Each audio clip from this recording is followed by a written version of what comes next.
Welcome to மகை maths class. இன்றைக்கி நம்ம என்ன பார்க்க போகிறோன்னா 6ஆம் வகுப்பு 2ஆம் பருவம் பட்டியல் லாபம் நஷ்டம். இதில் வந்து எடுத்துக்காட்டு 3.11ல் மீதி இருக்கிற சம்மை தான் பார்க்க போகிறோம். இதுக்கு முன்னாடி வந்து 3 சம் வந்து வீடியோ போட்டிருக்கோம். அதோட லிங்க் வந்து டிஸ்கிரிப்ஷனில் இருக்குது, போய் பார்த்துட்டு வாங்க. இப்போ வாங்க பார்க்கலாம். பின்வரும் அட்டவணையை பொருத்தமான விவரங்களை கண்டு நிரப்புக. இதில் வந்து ஃபஸ்ட்டு 3 வந்து ஏற்கனவே வீடியோ போட்டிருக்கோம். இப்போ 4வதுலேருந்து தான் நம்ம பார்க்க போகிறோம். 4வதுல என்ன கொடுத்துருக்காங்க, அடக்க விலை வந்து கொடுக்கல, குறித்த விலை கொடுத்துருக்காங்க 130. அதே விற்பனை விலை கொடுக்கல, தள்ளுபடி வந்து இல்லைன்னு சொல்லிட்டாங்க. இல்லைன்னா நம்ம 0ன்னு வச்சுக்கணும். 4வது கணக்கு.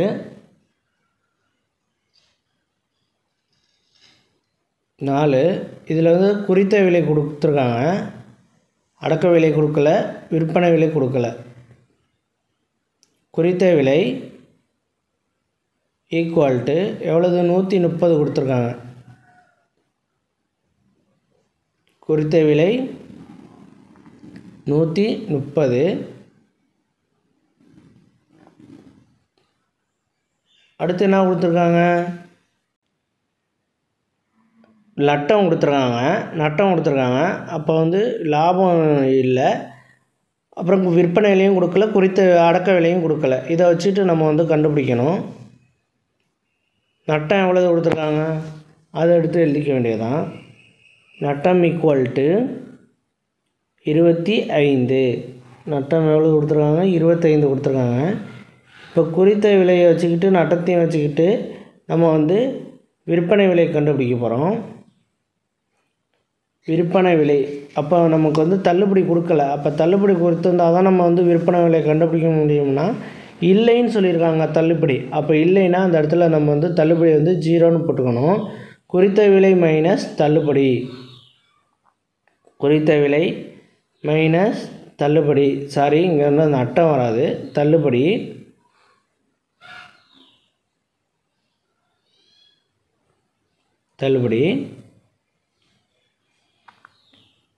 ஈக்குவல்ட்டு குறித்த விலை எவ்வளவு, 130.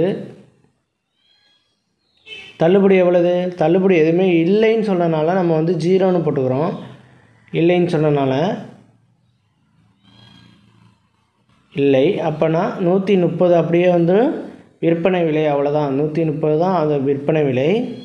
இப்போ குறித்த விலை இருக்குது, குறித்த விலை கண்டுபிடிச்சிருக்கோம், விற்பனை விலை இருக்குது, நட்டம் இருக்குது. இதெல்லாம் வச்சுக்கிட்டு நம்ம வந்து இப்போ வந்து அடக்க விலை கண்டுபிடிக்க போகிறோம். நட்டம் ஈக்குவல்ட்டு விற்பனை விலை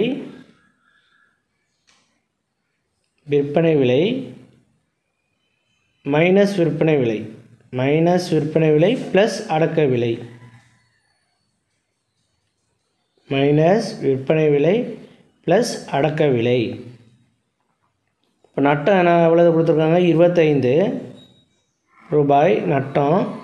விற்பனை விலை எவ்வளவு கொடுத்துருக்காங்க, 130. 130 வந்து மைனஸ் 130 ப்ளஸ் அடக்க விலை எவ்வளவு கொடுத்துருக்காங்க, கொடுக்கல. அதை தான் கண்டுபிடிக்க போகிறோம் நம்ம. அடக்க விலை. இப்போ இந்த அடக்க விலை வந்து அப்படியே தான் இருக்கும். இந்த 130 வந்து இந்த பக்கெட்டு வரும்போது ப்ளஸில் வந்துடும். அப்போ அடக்க விலை ஈக்குவல்ட்டு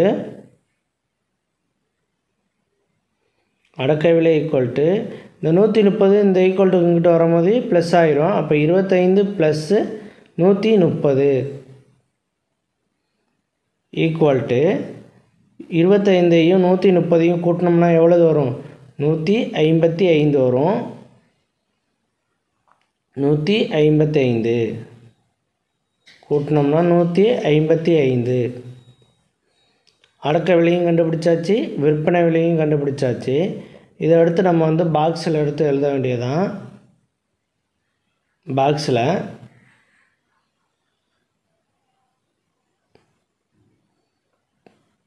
விற்பனை விலை எவ்வளவு, 130.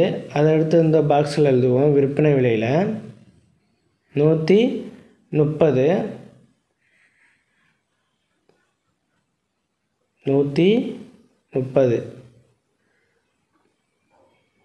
அடுத்து நட்டம் கொடுத்துருக்காங்க. நட்டம் கொடுத்துருந்தா நமக்கு வந்து லாபம் வந்து இருக்காது. அப்போ இல்லைன்னு போட வேண்டியதுதான்.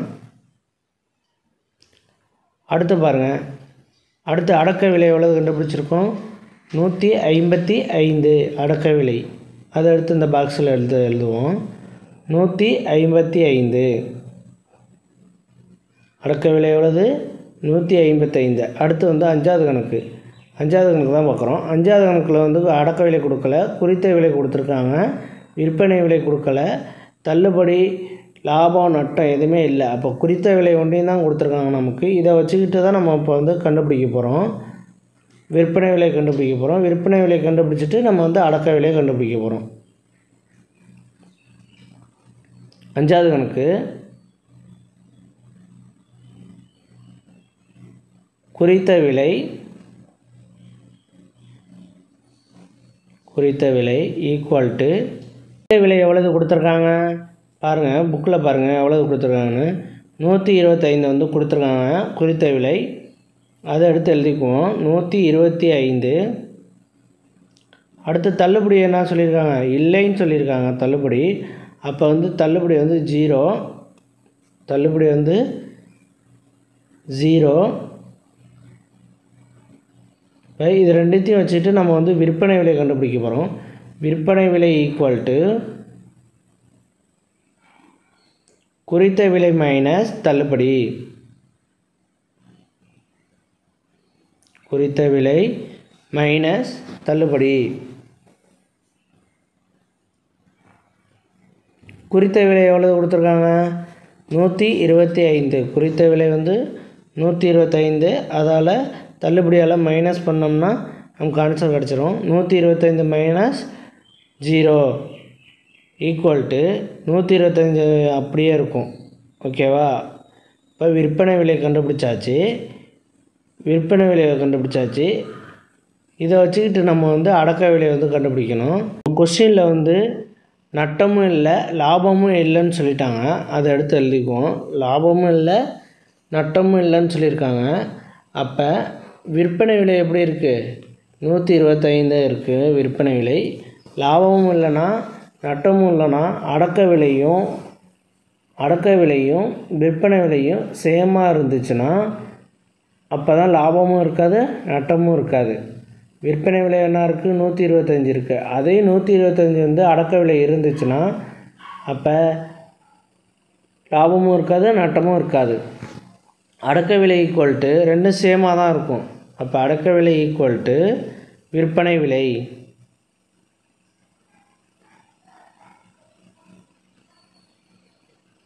லாபமும் இல்லைன்னா நட்டமும் இல்லைன்னா இந்த ஃபார்முலா தான் யூஸ் பண்ணணும். அடக்க விலை ஈக்குவல் டு விற்பனை விலை. அப்போ அடக்க விலை ஈக்குவல் டு விற்பனை விலை எவ்வளவு இருக்குது? 125. அந்த 125 தான் அடக்க விலை. ஓகேவா? இதை ரெண்டுத்தையும் எடுத்து நம்ம வந்து இப்போ வந்து அந்த பாக்ஸில் எடுத்து எழுதிடுவோம். பாக்ஸில் 125 வந்து அடக்க விலை, விற்பனை விலை வந்து 125. இது ரெண்டும் சேமாக இருக்கிறதுனால தான் லாபமும் இல்லை நட்டமும் இல்லை. ஆறாவது கணக்கு, இதில் வந்து அடக்க விலை கொடுக்கல, குறித்த விலை கொடுக்கல, விற்பனை விலை வந்து 350 கொடுத்துருக்காங்க, தள்ளுபடி வந்து 50 கொடுத்துருக்காங்க, லாபம் வந்து 100 கொடுத்துருக்காங்க. இதெல்லாம் எடுத்து எழுதிக்கிட்டு நம்ம வந்து அடக்க விலையும் குறித்த விலையும் கண்டுபிடிக்கணும். நட்டம் வந்து இல்லைங்கிறாங்க. அப்போ விற்பனை விலை ஈக்குவல் டு 350, தள்ளுபடி வந்து 50, லாபம் வந்து எவ்வளோ கொடுத்துருக்காங்க? லாபம் வந்து 100 கொடுத்துருக்காங்க. அதை எடுத்து எழுதிக்குவோம். லாபம் ஈக்குவல் டு 100. இது மூணுத்தையும் வச்சுக்கிட்டு வந்து நம்ம வந்து அடக்க விலையை கண்டுபிடிக்கணும். அடுத்து குறித்த விலையும் கண்டுபிடிக்கணும். ஓகேவா? ஃபஸ்ட்டு குறித்த விலை கண்டுபிடிச்சிக்குவோம். குறித்த விலை ஈக்குவல் டு விற்பனை விலை ப்ளஸ் தள்ளுபடி. விற்பனை விலை ப்ளஸ்ஸு தள்ளுபடி. விற்பனை விலை ப்ளஸ் தள்ளுபடி. இப்போ விற்பனை விலை எவ்வளவு? 350 ப்ளஸ்ஸு தள்ளுபடி எவ்வளவு? 50 ப்ளஸ்ஸு தள்ளுபடி 50. இது ரெண்டுத்தையும் கூட்டினோம்னா 400 கிடைக்கும் நமக்கு. ரெண்டையும் கூட்டினோம்னா 400. அதை எடுத்து எழுதிடுவோம். 400. நம்ம குறித்த விலை கண்டுபிடிச்சாச்சு. இப்போ வந்து அடக்க விலை தான் கண்டுபிடிக்க போகிறோம்.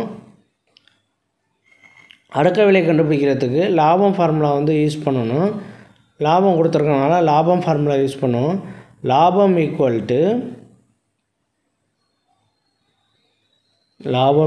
டு விற்பனை விலை மைனஸ் அடக்க விலை மைனஸ் அடக்க விலை ஈக்குவல் டு விற்பனை விலை எவ்வளவு? 350. விற்பனை விலை வந்து 350. அதை அடுத்து எழுதிக்குவோம். அடுத்து அடக்க விலை வந்து மைனஸ் அடக்க விலை, அது அப்படியே தான் இருக்கும். அதை அடுத்து அப்படியே எழுதிடுவோம். அடக்க விலை மைனஸ் அடக்க விலை. அடுத்து லாபம் கொடுத்துருக்காங்க. நமக்கு லாபம் எவ்வளோ கொடுத்துருக்காங்க? ரூபாய் 100 கொடுத்துருக்காங்க லாபம். இந்த அடக்க விலை வந்து இந்த ஈக்குவல் டுக்கிட்ட வரும்போது ப்ளஸில் இருக்கும், ப்ளஸ்ஸாக மாறும். அடக்க விலை அப்படியே தான் இருக்கும். இந்த 100 வந்து இந்த ஈக்குவல் டுக்கிட்ட வரும்போது மைனஸ் 100 ஆகும். 350 மைனஸ் 100 மைனஸ் 100. 350ல் 100 கழித்தோம்னா எவ்வளோ வரும்? 350ல் வந்து 100 வந்து கழிக்கிறோம். 100 கழித்தோம்னா 0, 5, 250. அடக்க விலை எவ்வளவு? 250. 250 கிடச்சிருக்கு. இப்போ வந்து நம்ம குறித்த விலை கண்டுபிடிச்சாச்சு, அடக்க விலையும் கண்டுபிடிச்சாச்சு.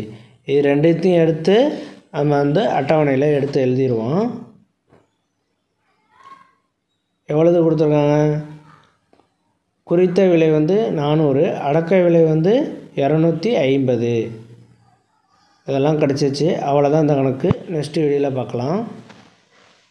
இந்த வீடியோ பிடிச்சிருந்தால் லைக் பண்ணுங்கள், ஷேர் பண்ணுங்கள், சப்ஸ்கிரைப் பண்ணுங்கள், அந்த பெல் பட்டனையும் கிளிக் பண்ணுங்கள். அப்போ தான் நம்ம போடுற வீடியோ உடனுக்குடன்